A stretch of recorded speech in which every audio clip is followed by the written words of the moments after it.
Hello, this is Amber with WaveRez, and today we are going to continue the calendar controls tutorial series, and this will be the second part of schedule controls. So the second control that can control schedules is calendar controls open-close schedules. Now, we went through schedule settings where we have a lot of in-depth controls where we can fine-tune things. Open-close schedules is much simpler. All it does is allows us to open or close, also known as disable or enable, schedules for a particular date range. So say, for instance, we want to close our pontoon rentals 5 p.m. through the month of October. So we would go and select our pontoon rentals, our 5 p.m. schedule. We want to make sure it's closed.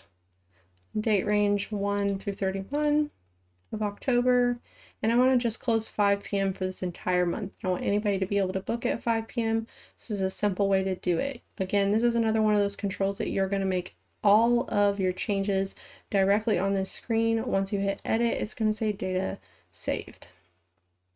So what I did just now was close every single 5 p.m. through the month of October, and if I were to go to October to show you this, for our pontoon rentals now will not have a 5 p.m. Now, if I wanted to just enable it for one day, of course, I could go to my little eye icon here, and you can see it is disabled. So essentially, this just slides that button en masse for a large date range.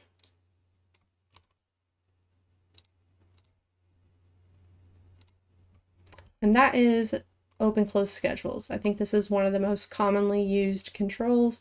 You can, again, it's essentially like clicking those sliders through an entire date range that you want to make changes for, to either open or close those schedules.